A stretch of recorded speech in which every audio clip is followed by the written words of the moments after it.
मैं इस वक्त दिल्ली के बीजेपी हेडक्वार्टर्स में मौजूद हूँ और नतीजे लगभग अब आ चुके हैं। फ़िलहाल परिस्थिति ये है कि 4-4:30 बजे का इस वक्त हो रहा है जब मैं आपसे बात कर रहा हूँ, और जो लीड्स हैं वो उनकी काउंटिंग अब कंप्लीट होने वाली है और अमूमन तौर पे अंदाज़ा लग चुका है। 290 के आसपास एनडीए का जो अलायंस है वो इस वक्त लीड कर रहा है, 240 के आसपास इंडिया अलायंस लीड कर रहा है। बहुत बड़ी स्टोरी उभर के सामने आया इंडिया अलायंस का, इतने बड़े नंबर्स में स्कोर कर पाना, इतनी सारी सीट्स लेकर आ पाना। लेकिन बीजेपी में भी माहौल जो है वो जश्न का दिख रहा है। हालांकि अभी बीजेपी के लोगों के अंदर उतना एक्साइटमेंट नहीं है, क्योंकि बीजेपी खुद अपने आप में जो है बहुमत का आंकड़ा क्रॉस नहीं कर पाई है, तो अलायंस की सरकार बनेगी। अब अलग अलग जो है कयासें भी लगाई जा रही हैं कि क्या इंडिया अलायंस अब कुछ कर करके सरकार बनाने की कोशिश करेगा। लेकिन इसी बीच हमने ये सोचा कि क्यों ना बीजेपी में आकर के एक बार माहौल चेक किया जाए, लोगों से बात की जाए कि वो कितने एक्साइटेड हैं और इस पूरे परिणाम को वो किस नज़रिए से देख रहे हैं। आइए एक बार लोगों से बात करते हैं। क्या नाम है आपका?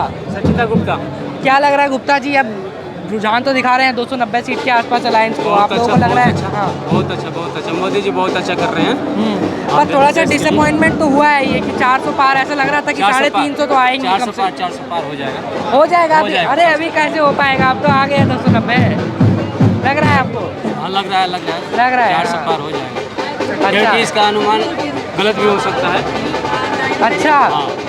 ये गलत हो सकता है, आपको लग रहा है ऐसा? लास्ट में 400 पार हो जाएगा। लास्ट हो जाएगा 400। अरे आप सहमत हो? क्यों कह रहे हैं होएगा 400 बार? हमें नहीं पता।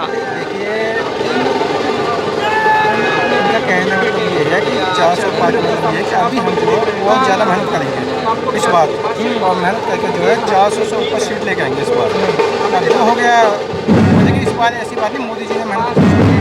हाँ, तो भारतीय जनता पार्टी की जीत है, सभी कार्यकर्ताओं की, सभी पदाधिकारियों की जीत है। तो हमें जो है सेलिब्रेशन जो है मिलकर होना चाहिए। हाँ, तो सेलिब्रेट करने का माहौल आप बनाओ। सेलिब्रेट करने का माहौल है और सबको मिलकर करना चाहिए सेलिब्रेट।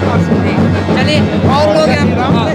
और ये जो है इस बार अयोध्या में राम मंदिर बना है और आपकी बार मथुरा में श्री कृष्ण मंदिर बनेगा। और फैजाबाद की सीट हार रही है बीजेपी, फैजाबाद की सीट हार गए।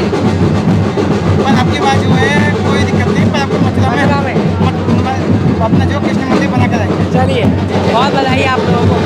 सर, थोड़ा डिसअपॉइंटमेंट है, इतना जितना एक्सपेक्ट कर रही थी बीजेपी उस हिसाब से रिजल्ट नहीं आ पाया है। वो सोचा था 400 पार वो नहीं है, लेकिन 1962 के बाद तीसरी बार लगातार अगर सरकार बन रही है तो वो एनडीए की सरकार बन रही है। मोदी लौट के फिर आ रहे हैं, बड़े निर्णय लिए जाएंगे और बीजेपी का कार्यकर्ता नाराज नहीं होता है। कुछ लोग ये भी कह रहे हैं कि अब इंडिया अलायंस हो सकता है कोशिश करे कि नीतीश कुमार को, चंद्रबाबू नायडू को अपनी तरफ लाए और फिर सरकार बनाए। क्या मेरी लाल के हसीन सपने वो देखते रहेंगे।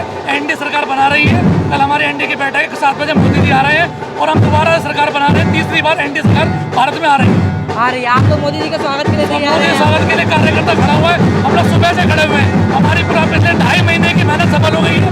भारत के अंदर एनडीए सरकार, मोदी सरकार वापस आएगी। बनेगी, वापस चलेगी। ये देखिए, ये आपने अपने स्पीड ये आज ही बनाया कि पहले से आप बना के? पहले से बना हुआ है, जब से चोट लगी है। एक रैली में लगी थी, चुनाव प्रचार के दौरान ही हाँ, चोट लगी थी।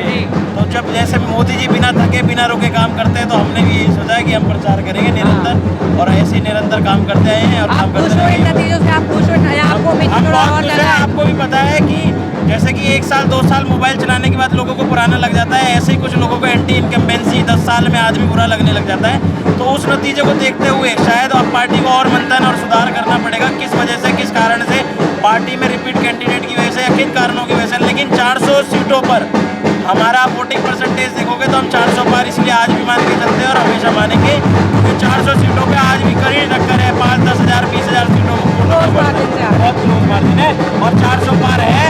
और हर सीट पर 448 या 42 सीटों पर भाजपा लड़ी है।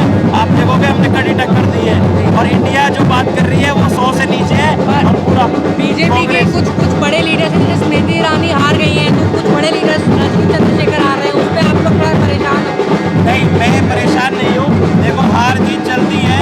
कभी कभार कुछ लोग होते हैं कि फिर वो ये सोचते हैं कि बदलाव से तरक्की होगी, लेकिन उनको ये नहीं पता स्टेबिलिटी से तरक्की होती है। स्टेबिलिटी रहती है तो आदमी ज़्यादा तरक्की कर पाता है। कुछ पुल 4 साल में बनते हैं, कुछ पुल 2 साल में बनते हैं, कुछ पुलों को बनने में 5 साल लगता है, तो वो उनका उद्घाटन दूसरी सरकार कर देती है। तो लोग समझ नहीं पाते हैं कि ये किसने बनाया है, किसने इसका ऑर्डर पास किया है। तो ऐसी चीज़ों को सोचना चाहिए।